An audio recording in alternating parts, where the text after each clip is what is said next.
Okay. So can we start with your full name, please? Jim Gloeckler, And how do you spell your last name? Gloeckler.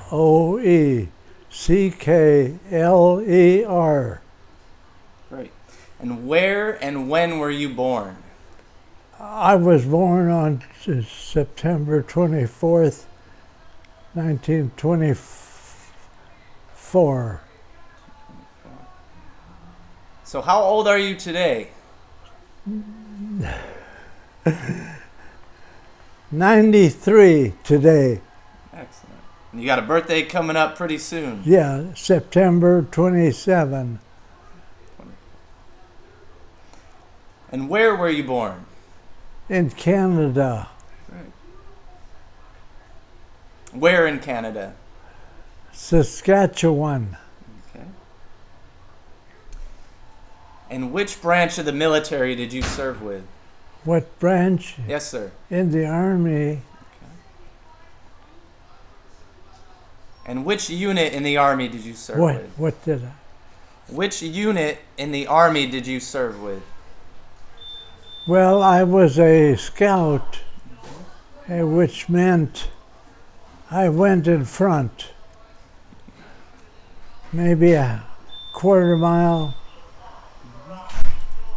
give or take a little. And you were with the 5th Infantry Division? I was in the 5th Infantry Division. And what years did you serve from and until? When did you join the military? Where? When? What year? That was in 1943. And when were you discharged? At the end of 46. 45. Okay. And what was the highest rank that you attained? I was a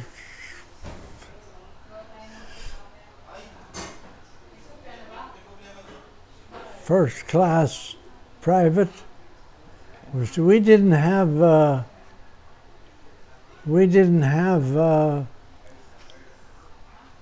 second class. See, from there you went clear to a sergeant. And that was only our leaders. And you served in Europe, correct? Yes. Right.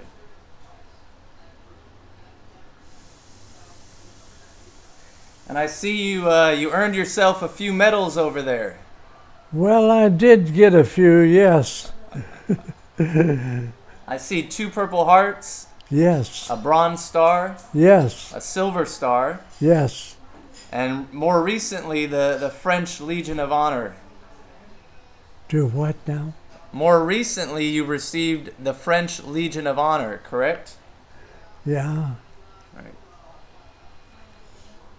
Well, later on I'd like to talk about how you received and earned those medals, okay? Oh, well, okay.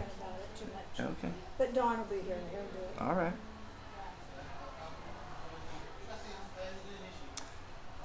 All right. So if we could talk about your childhood and growing up. You said you spent a year in Canada. The first year. Where did you move to from there? To Shafter. Okay. And you... S-H-A-F-T-E-R. You know Shafter? Yes. Thank you. And you spent your childhood growing up in Shafter? Yes. Tell me about your parents. Who were they? Who were they? Who were your father and mother? What were their names? Carl was my father's name, and Tina was my mother's name. And did you have any brothers or sisters? Yes. They would be actually my half-brothers. But we don't call it that because they grew up with us. they lost their mother, and so we all grew up together. Were you guys a pretty close-knit family growing up? Do what? Were you guys pretty close, you and your siblings? Oh, yes. What were some of the things that you would do for fun? Oh, I don't know.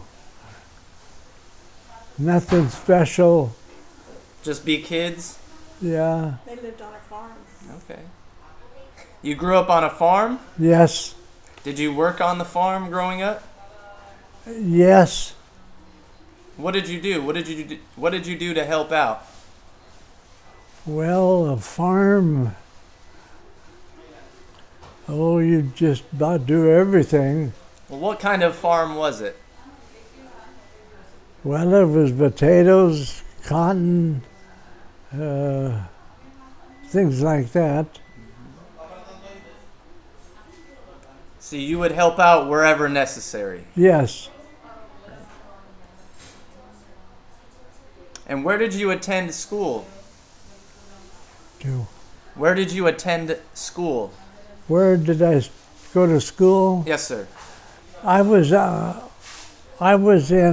the Wasco district, which is only 2 miles out of Shafter, and I went to Wasco High School and Maple Grammar School, which was only about 2 miles out of Shafter. And did you graduate from high school? No, How far did you make it? I went as a junior, but then I went to the service. They took me out of school. They drafted you out of high school? Yes. At 17. So besides working on the farm, did you have any other jobs growing up? Any what? Did you have any other jobs besides helping out on the farm when you No. were young? That was it. That was it. Now, when Pearl Harbor was attacked, you were about 15 years old at the time. You were still in high school. Yeah. Do you remember that day? No. No. Do you remember hearing the news that the U.S. had been attacked?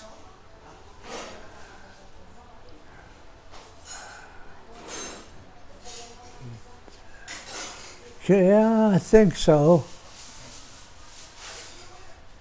So it was just one of those times. Did you know where Pearl Harbor was? No. No. Just go. We was they took us in a tug or a boat, crowded, standing. You know, that's only about roughly 20 miles from England to Europe. Are you talking about when you crossed the channel? Yeah. Got it. Before you got drafted, though, before you went overseas, you mentioned you got drafted out of high school. Yes. When you received that draft notice, how did you feel? Just as a kid, just one of those times. Then I got 17 weeks in training before I went overseas. And Where did you go for your basic training? I went to Camp Fannin, Texas. And do you have any memories from your time there? Well, yes. I was there 17 weeks. But then I went overseas right away after the training. And what did your training involve? What were some of the things they had you do? Well, on weekend it was a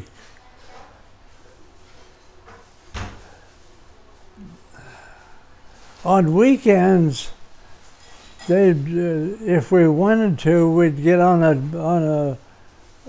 a ship, boat, and go practice shooting.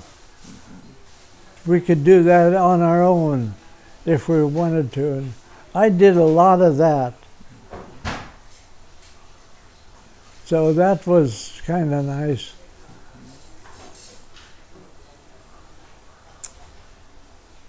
And after you finished your training in Texas, you went to, did you go to New York? Did you ship out from New York, or where did you ship out from to go to England? It would be New York. Okay. And you, as you were leaving New York, did you look back and see the Statue of Liberty as you were Yeah. leaving the U.S.? Yes. You remember how you felt that day? Oh, at that time it didn't seem to bother until I got to Europe or got to France. Then it kind of gets on you. Started to miss home a little bit? Do what? You started to miss home a little bit? Yeah. Now, did any of your brothers serve as well? Yes. I had 3 brothers, and they was in the service at the same time, and left my dad there without help. But then I went to France. I got wounded in France. After I got well, then I went back to my same company.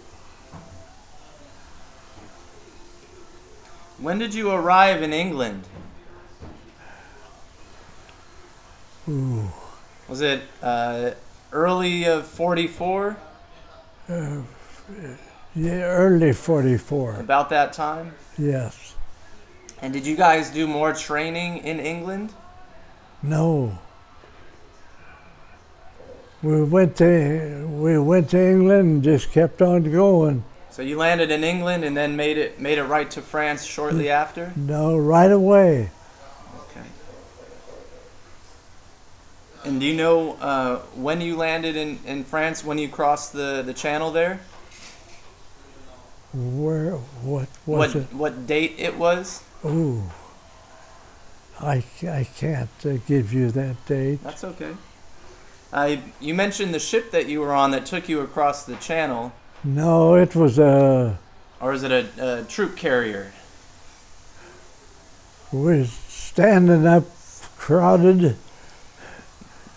You know, that's only about 20 miles. So it didn't take too long. And we got off probably 2 feet of water.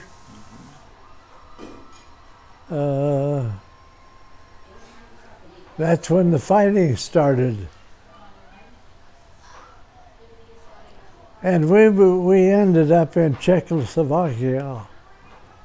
You guys made your way all the way to Czechoslovakia? Well, it was over right after we got there. And we met the German soldiers, and then we come home. We come home shortly after the war. But you were in Europe for about a year's time, correct? No more than that. Okay. How long were you in France for before you got wounded?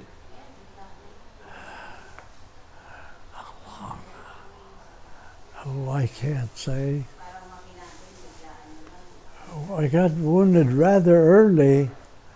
Well, probably several months.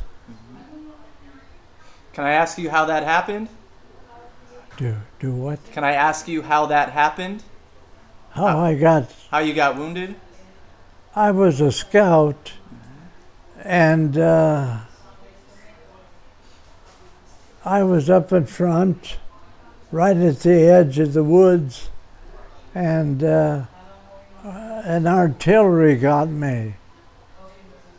So then there was two other fellows, and we had to lay there until dark because the Germans could see us. So we just had to lay there till dark, and then they moved us to the hospital. And then I went to England, to the hospital. So you were hit by shrapnel? Yes. And where were you wounded? Ooh. I can't say. His knee. In the knee? His knee. Remember, wasn't it your knee? Do what? Weren't you hit in your knee? Yeah. Yeah. Okay. I've got shrapnel in my knee today. Still from that wound? Yes. Now, being a scout, your duties were to, like you said, you'd be sometimes up to a quarter mile in front of the front line. Yeah. Tell me a little bit more about your responsibilities and the dangers of being a scout in the Army. Well, if the Germans were walking and I'm by myself, I don't bother them. But if there was just one or two, I'd shoot. But if there was more, then we had a lot of hedgerows, which means big bushes, and I could hide behind them. And that went on every day. But then we kept moving. So. And would it be just you by yourself, or did you go out with a little scout team? Did you have other guys with you? No, a lot of times by myself, and I would. There would be maybe. Well, I represented my company and go in front and just keep going. See what you can see and see what you can do and do it. Do you remember which company you were with? Yes. The 5th Infantry, well, that's division. Mm-hmm. My B company. B company? Right. Do you remember your platoon? Oh.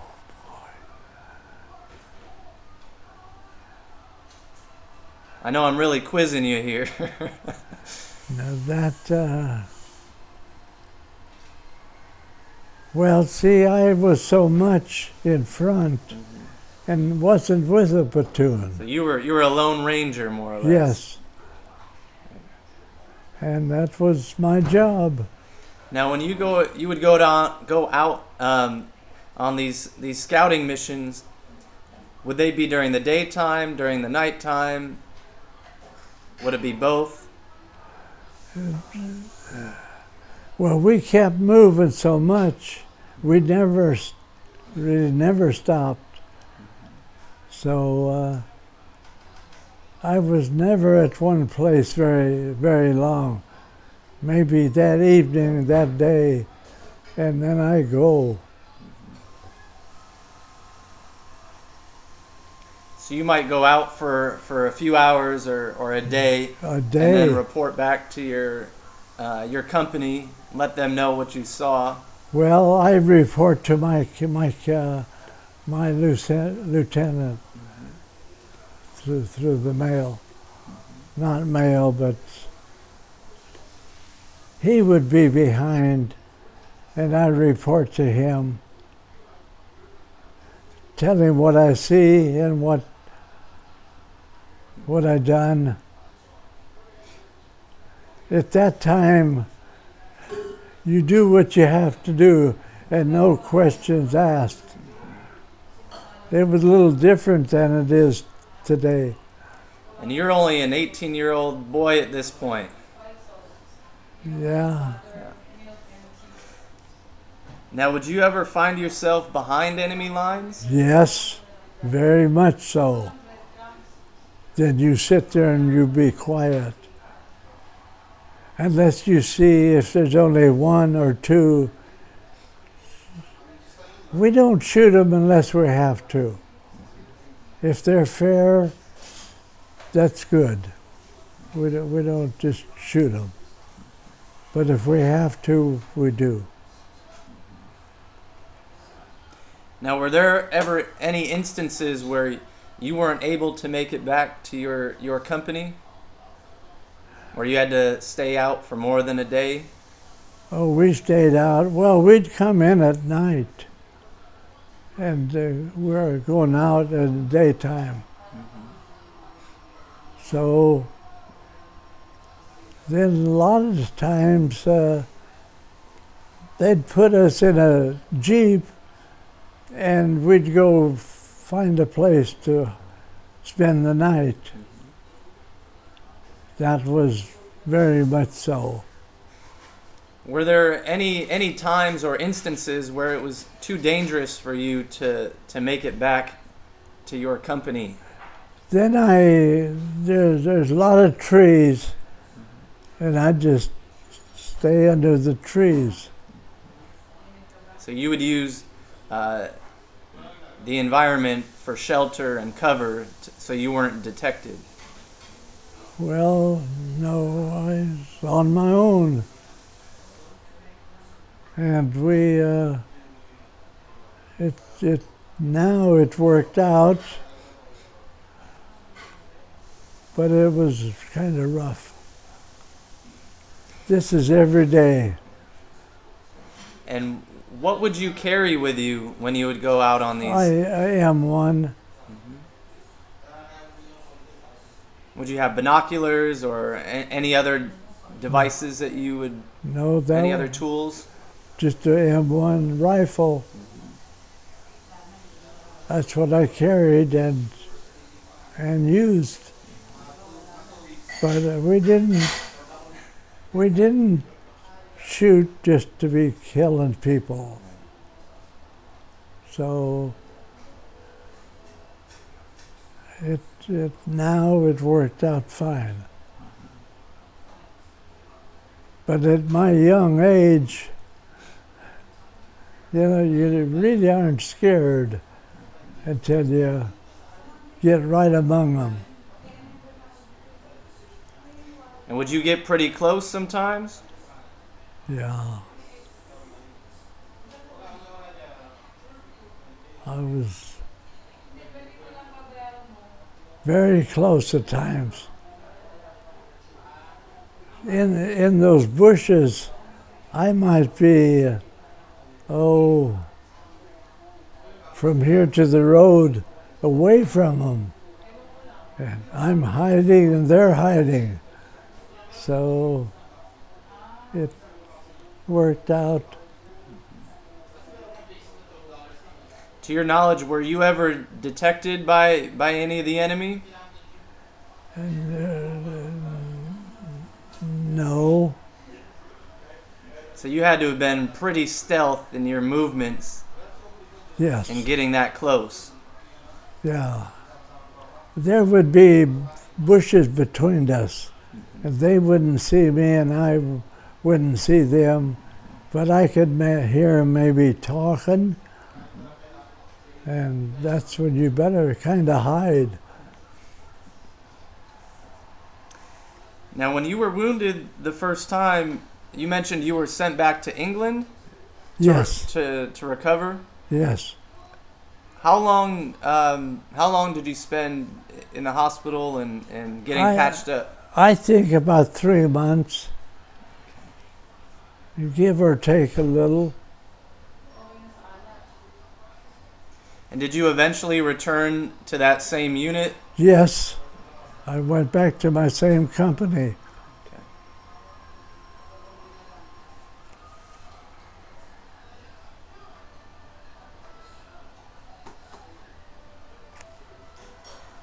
And where did you meet up with them again? Where did you rejoin your company? When? Yeah, where were they Oh, at that point? Had they made it to Czechoslovakia at that point? no, later.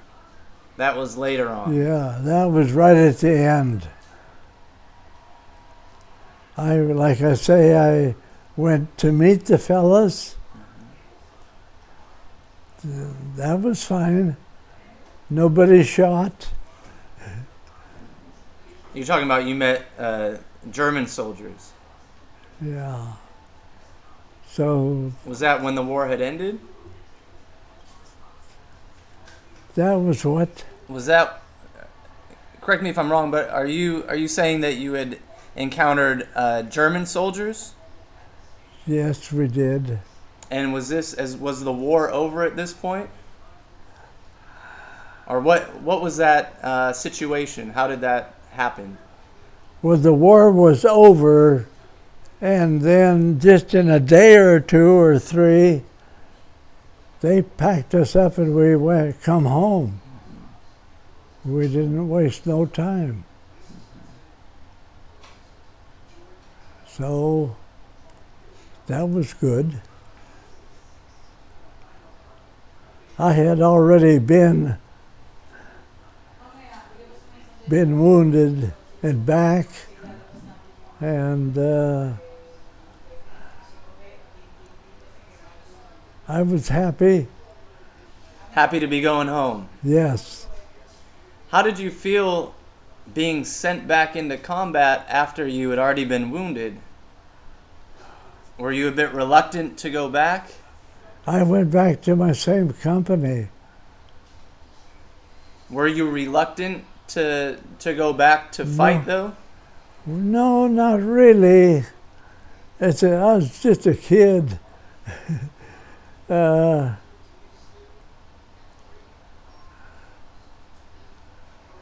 Well, it bothers you, but you go back. And I went back as a scout again. You know, there's 200 in my company. What was I going to say? There was only 36 left from my company until they replaced more of them. And they'd all either been killed or wounded? Yes. What are there? 200 and something. They was all wounded or. Well, one time we rode tanks when we could. I was riding a tank, and there's the German soldiers flying right over our heads. And I, of course, lay down, and he missed me by 2 feet, not over 2 feet. He's just right over my head, and I'm laying on the ground. The plane came right over your head. Yes. They were flying that low. He missed me. But I'm laying there that far under the ground. And, well, no, but I was lucky there. And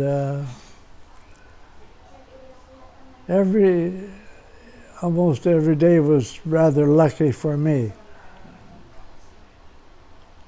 So that was it. Had you volunteered to be a scout, or was that something that you were assigned to do? I was assigned to that. So I took the job. Do you know why you were chosen? Why? Because I was drafted. But did you have any exceptional qualifications that they chose you instead of somebody else to be a scout that you're aware of? No, I don't think so. Just luck of the draw? Yeah,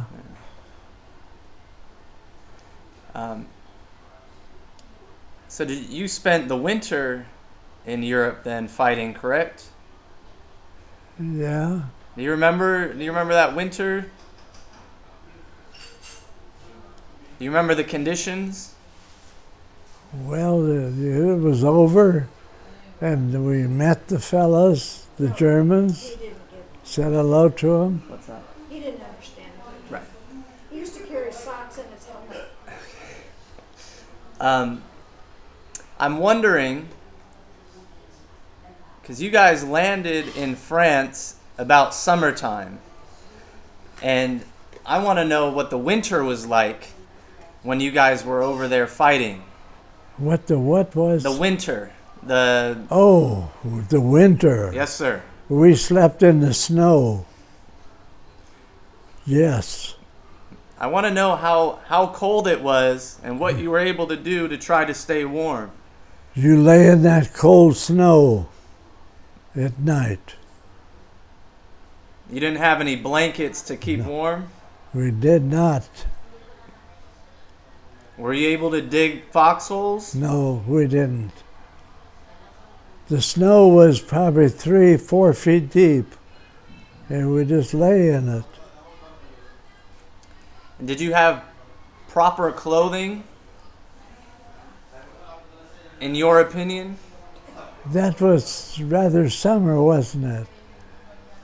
No, we just sleep in that snow. Two of us in one kind of a hole like, and one would sleep and one would stay awake. Do that all night. Now, your daughter told me that you used to put socks in your helmet. I did. Was that to help keep warm? Those socks help you to keep warm. Always carried a pair of socks. Yeah. Now, how often were you able to get a change of clothes and clean clothes? What's that mean? No, you just wear them, and you change when you can. So well, we slept in the snow for several months during the winter, and change clothes when we can and go. Were you able, how do I want to say this? Did you get any hot meals during that time at all? Any what? Hot meals.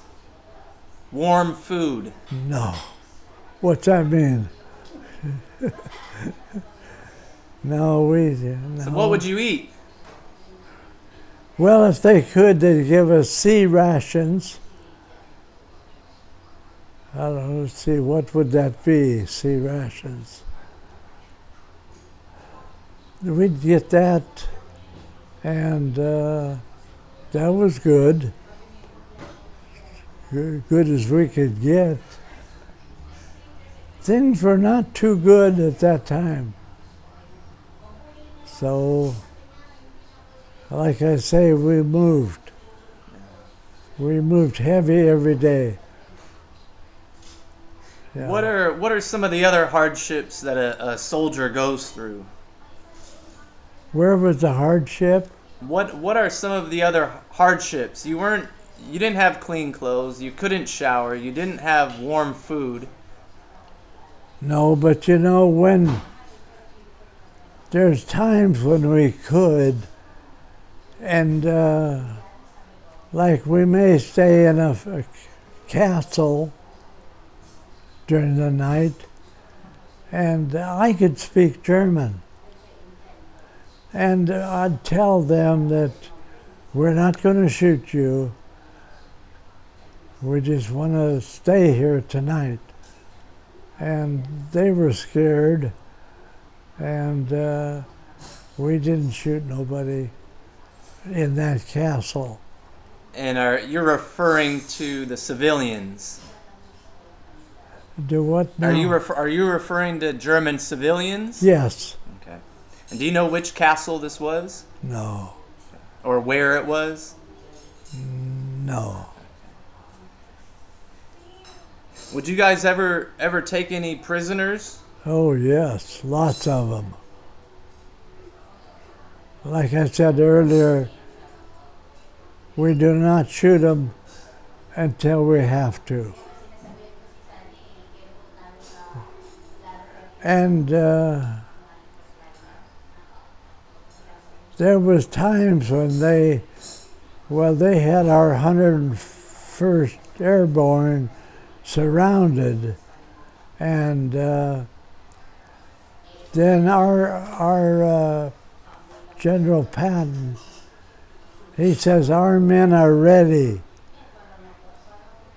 We were on the far south, and when General Patton says, my men are ready, then we went clear to the north side. That's where we fought the Battle of the Bulge. I can't say how many men there were, but there were a lot of us. So that was when the 101st was surrounded in Bastogne? Yeah. So you were under Patton's command? Yes. Because I was there at the same time.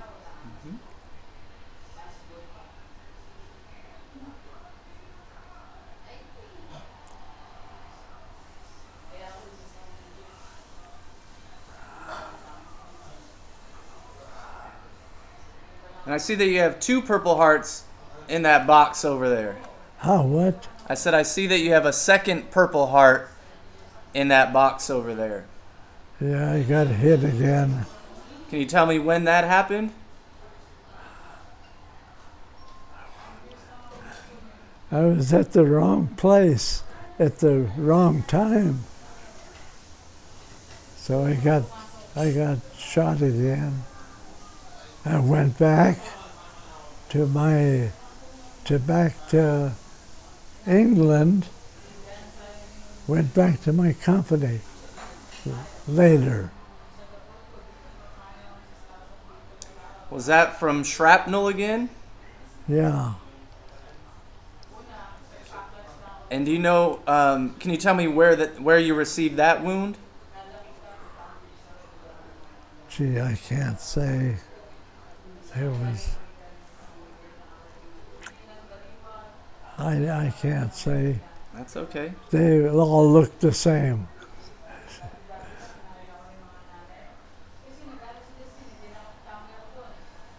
So do you remember what that recovery process was like? Was that another few months that you were out of battle?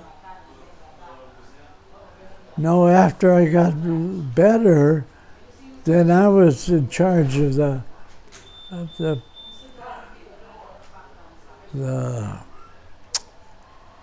what do we have?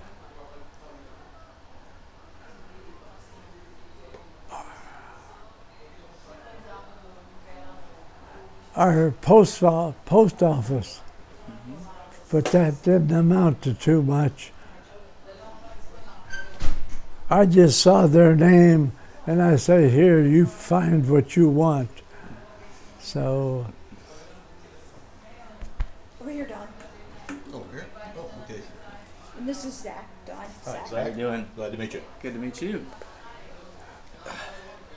What I forget, he reminds me. You guys make a good team. Yeah. Yeah. Good. He was a little bit younger, but he remembers and I forget. Good. Well, I wanted to ask you, if you wouldn't mind sharing with me, how, when, and where you earned the Bronze Star and then also the Silver Star. Well, the Bronze Star,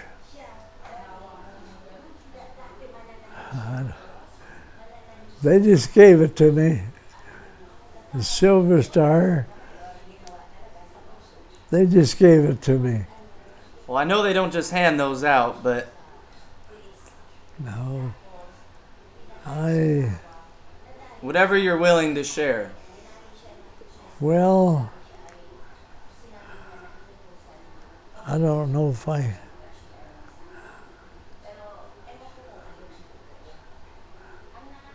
don't really remember just what the deal was. But I was already back as a scout. Well, I'm not telling you. There were so many times that I'm by myself. And there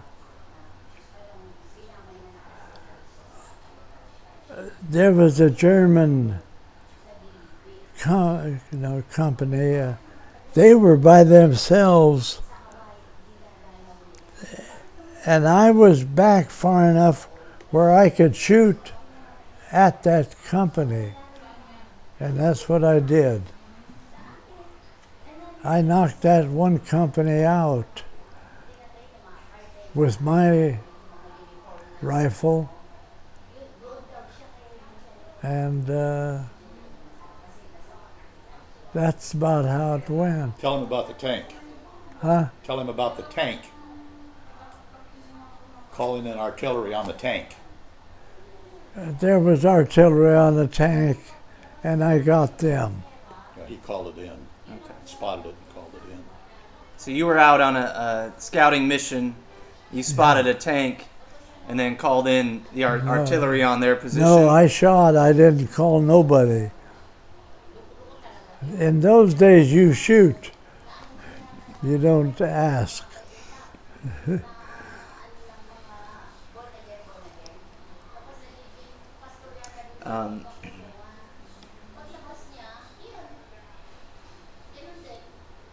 When the end of the war came, Yeah?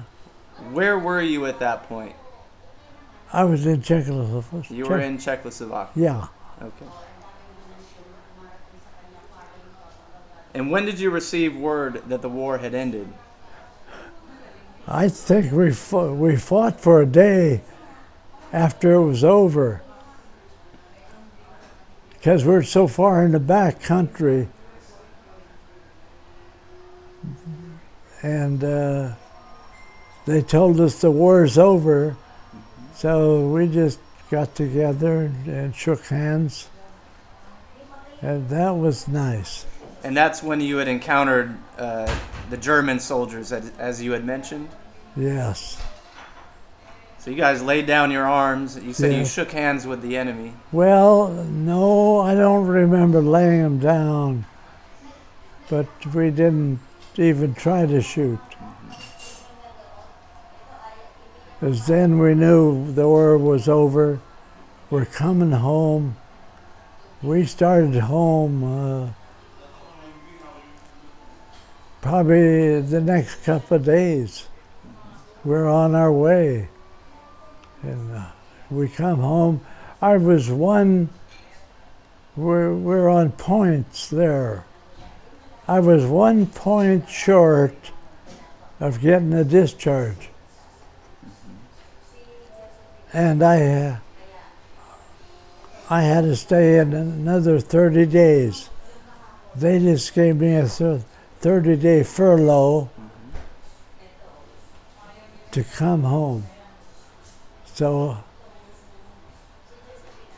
So I had a 30-day furlough, and when the 30 days was over, I got out.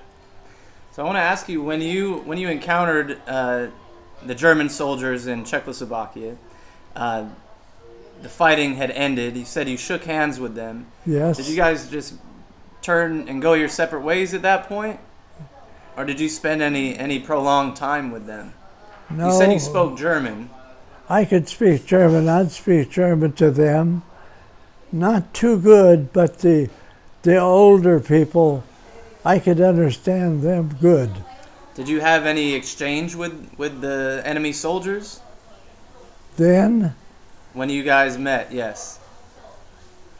just while we're waiting to go home. Do you remember what you said to them, what you guys said to each other? I mean, you guys had been fighting for months and months and months, and now you're shaking hands Yeah, with those very same guys. yeah, that's how it went. We're fighting one day, shaking hands the next. But both sides were happy to be Yes. going home. Well, the enemy was tanks. They were in tanks. And they got out and shook hands.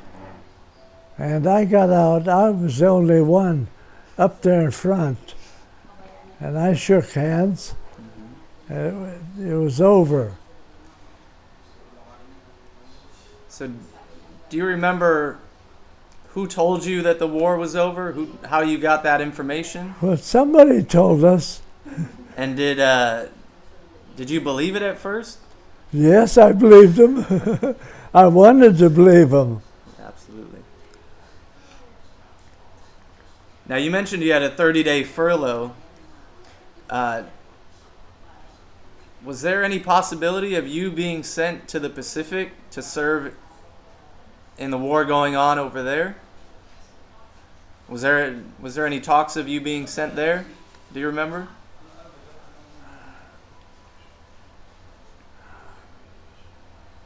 No, I can't.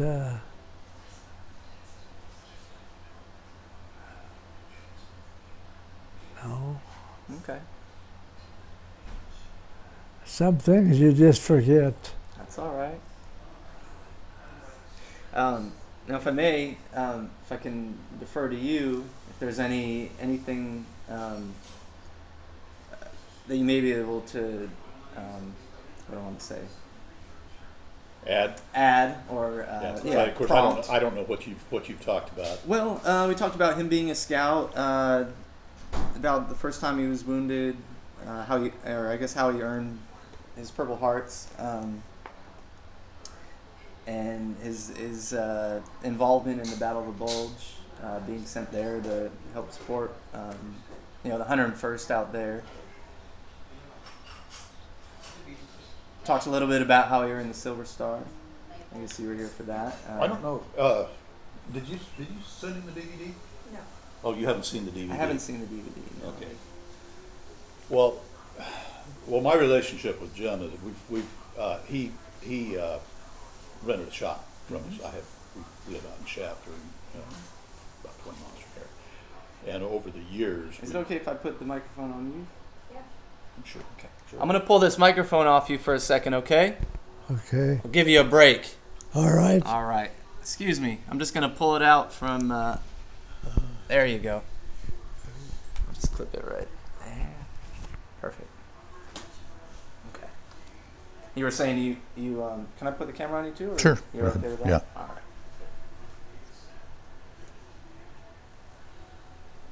All right.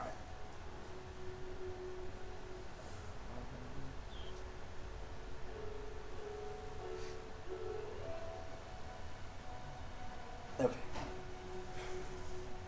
So you're saying you guys worked in the shop together? Well, no, he actually rented a shop next to mine, and we just struck up a friend. We have a number of common interests. He probably didn't tell you, but his big hobby is restoring Ford tractors. He's done about 25 of them, and I build hot rods, and so we have a commonality there. So we shared a lot of common interests, and then just have developed over the last 25 years have developed a friendship. And well, there's something, I don't know how familiar you are with the infantry, but there's something unique among infantrymen that it kind of takes one to know one, kind of that kind of a thing, though. So that's my background. No, nothing that could hold a candle to Jim's. But anyhow, over the years, Jim, of course, he's one of these guys who went, did his duty, came home, didn't talk about it. Like so many, if you're interviewing World War II guys, you know this is so typical. But every once in a while, he'd just drop a little nugget on me, and because I could understand what he was talking about because of commonality. And so over a number of years, he would tell me this and he would tell me that, and I had an interest in what he was talking about, and kind of in my own mind have pieced together what I think is his story.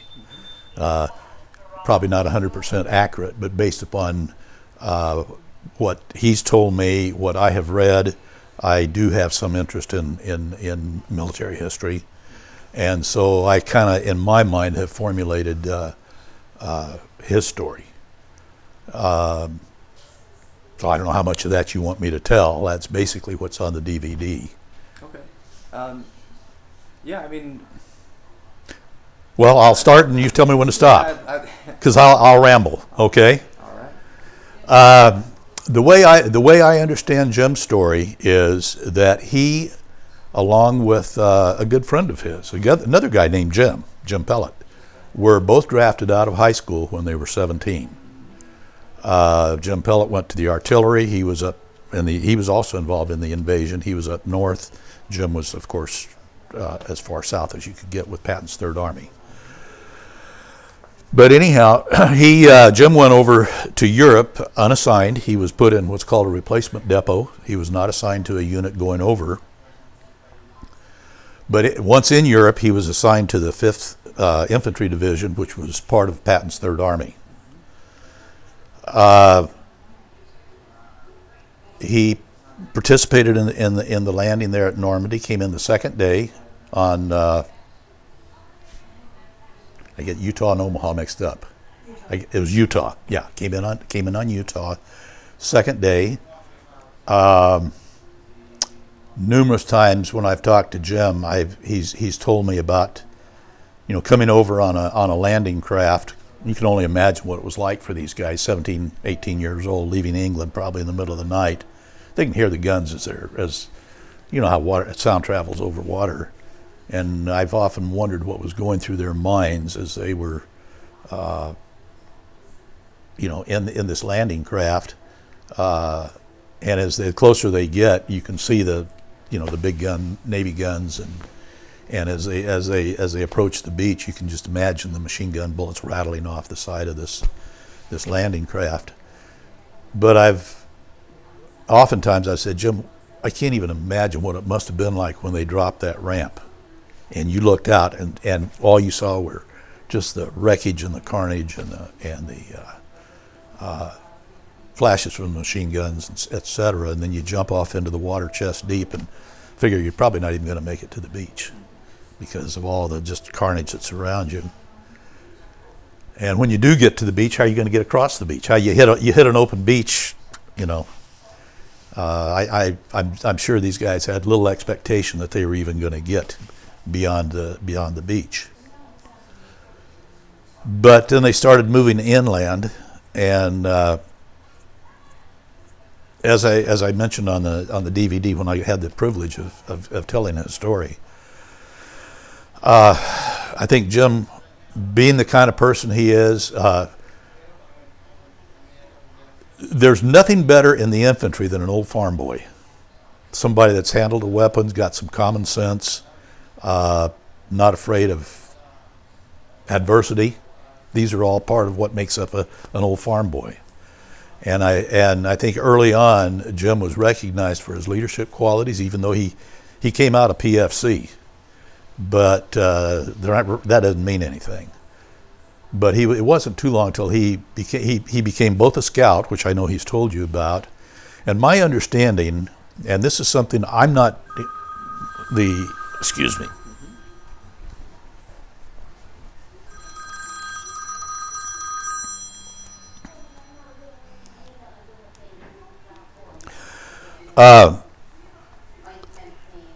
The what we call TO&E, Table of Operation and Equipment. I'm not exactly that familiar with World War II, but from what I've been able to piece together from him, apparently every company had a scout. Maybe you know more about this than I do.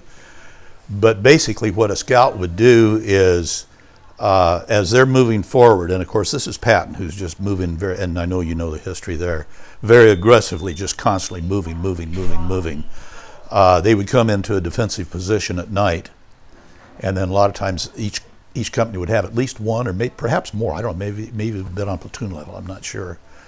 They would send out these scouts to basically do a little bit of a reconnoitering, see what's out there, kind of a thing.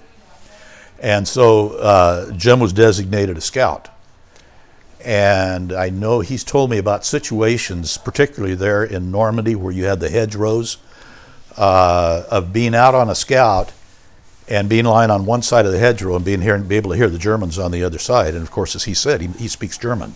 Now, I don't know if you're aware of German, there's a high German and a low German. And so just because you speak German doesn't mean you fluently understand everybody. But he could understand enough. And as an infantryman, I've often thought what that must have felt like to be lying on one side of the hedgerow and just hearing the enemy just conversing on the other side. It just kind of gives me a case of the all-overs. But I know Jim has mentioned that numerous times. And in fact, it was on one of these scouts where he got his first Purple Heart. That was, I don't know if did he give you the incident that He said he was hit by shrapnel. What happened was, they had come into they were on the edge of a wood line, open area, and the Germans were on the far side, and they were spotted, and he was with two other guys, and the Germans sent, I don't know if it was 80, I don't know if it was artillery, I don't know what it was, but anyhow, it hit the trees and did an air burst, and he told me it took the legs off the guys on either side of him. That's where he got shrapnel in his knee. He was also a squad leader. He became a squad leader. Well, who knows what a squad was? A regular TO&E squad is 10 guys. Who knows what it was in a combat situation? But anyhow, he was a squad leader and used sometimes as an interpreter to help talk to German prisoners. As Patton was moving inland, Patton had tanks with him much of the time, maybe all the time, I'm not sure. And so, and they were moving as hard and as fast as they could. And so, the infantry and the armor naturally worked together. And so, Jim always liked to brag about the fact that they rode tanks as much as they could. And I'm sure you know how cold the winter was this particular winter. I think, wasn't it the coldest one ever recorded, I think, if I'm not mistaken. And Jim liked to acknowledge the fact that rank does have its privilege, because being the squad leader, he always got to sit next to the exhaust pipe. And he thought that was pretty neat. But the downside of it was, he said, he also found out how fast he could get off the top of that tank, because if a German aircraft came in at treetop level with machine guns, he said it's amazing how fast you could get off of a tank. And he's talked about having machine guns just stitching a pattern on either side of him. And who of us can relate to that? This is the thing. I can tell his story, but I know his story here, but there's no way. And I know you're saying the same thing, and this is probably why you're doing what you're doing. But there's no way we can appreciate what this man's been through. Not at all. You just can't do it. But anyhow, they walked and rode tanks all the way across France and into Germany, and came across I guess it would have been the southern end of the Siegfried Line. I suppose that's what it was, because they came across numerous machine gun bunkers. And if you get the video, I talked about this. I remember one day Jim came to the shop, and we were talking. He said, last night they gave a guy made a big deal about a guy taking out a machine gun bunker. I said, Jim, that is a big deal. But I said, I know you've had a little bit of experience about that. I said, how many machine gun bunkers do you think you've taken out? Oh, I don't know. I don't know. I said, well, Jim, give me a number. Oh, I don't know. I said, well, what do you think, Jim? 2 or 3? He said, well, no, it'd be more than that. I said, well, 5 or 6? Well, no, it'd be more than that. I got up to 9 or 10, and he said, yeah, probably. What he would do, his unit would lay down they'd come up against one of these machine gun bunkers, and the unit would lay down a base of fire. Jim would maneuver around the back and drop a grenade down the vent pipe.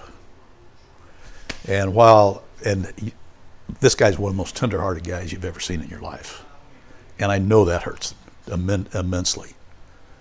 But when you think about the number of fathers that came home and husbands that came home, how can you put a number on that because of what this guy did? That's why he's my hero. My understanding, he told me one time, he said, I think I was in Belgium. I said, Jim, you were as far away from Belgium as you could have possibly been. Your buddy up there with the 155s was up in Belgium. You were as far. But I saw somewhere a copy of his personnel record. And sure enough, it said that he was in Belgium. And then it dawned on me that being part of the 5th Infantry, it was the 5th Infantry that Patton dispatched up to save the 101st. You know, we all know about Easy Company and the Band of Brothers. But my understanding is it was the 5th Infantry, the 5th Division, and I'm not sure what the armored division was, but I do know that Lieutenant Creighton Abrams, who we know as General Abrams or Abrams Tanks, was the lead element that came in.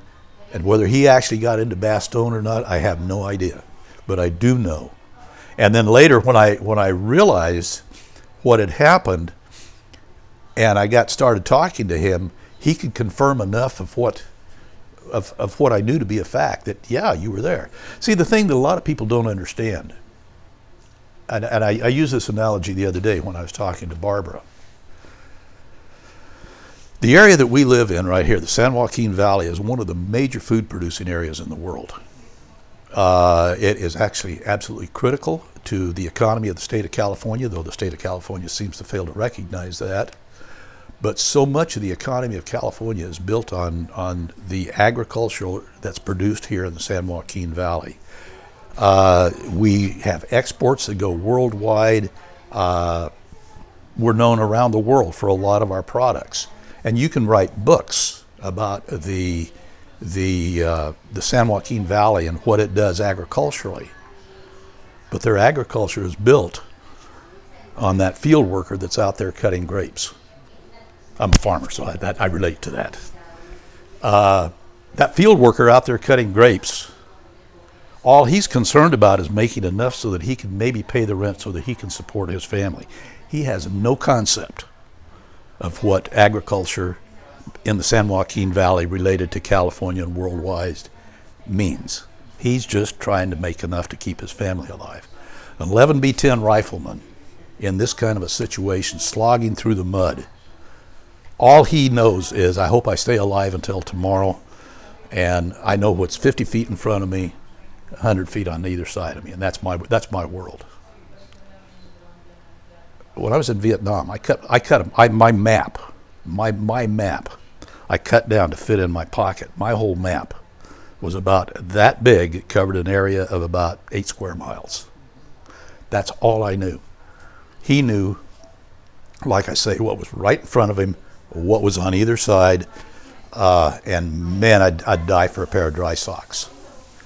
It takes an infantryman to understand what the luxury of a pair of dry socks. That's why you carry them. Did you tell him about carrying your socks in your helmet?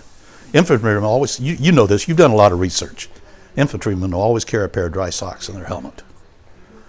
And he literally did that. Are you able to elaborate any more in regards to the the awards that he received as far as? I really can't. No, I can't. On the awards, and I don't know. Maybe Barbara knows why these caught up with him. How did his awards just showed up one day, and I have no idea. Do you know any of the backstory? After we went to the honor flight, he went into the veterans, Dick Taylor, and they filled out paperwork and submitted it, and then that's the awards that he received. Okay. He had some of them prior, but after that. I know you're interested in the Silver Star, and I am too. Yeah, 'cause that's- I think what happened, okay, let me ask you this. You may be more aware of than I am. Do 5 Bronze Stars automatically roll over to a silver? Somewhere I've gotten that idea. Not to my knowledge. Okay, But and I don't know either. I could be- Unfortunately, all the awards came with no commendation, no letter of commendation. So we really don't know what happened. Now, I they do. don't just hand them out. Oh no, I know 4 guys, him being one of them, that have them. I was interested though when I saw them. I went through these awards and I said, okay, Jim, here's your Purple Heart. There's a Bronze Star. I said, Jim, here's a Silver Star. He had no idea whatsoever. And then I said, Jim, there's another Purple Heart here. What's the deal on that? Because I thought he told me everything. And he just said, oh, well, I guess that must have been the other time. How many of those guys do you meet, you know? I was trying to remember. Maybe that's pretty much, and I know he told you that they were so far advanced that they ended up in Czechoslovakia. I know I caught the tail end of that.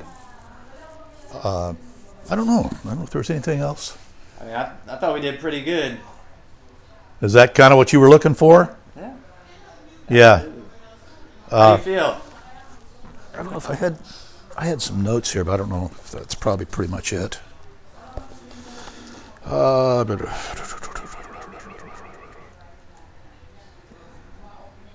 Apparently in the letter that he received after all the Army records, the building had burned down, so they had, you probably know that story from other veterans. St. Louis. St. Louis, the infamous fire in St. Louis. Yeah.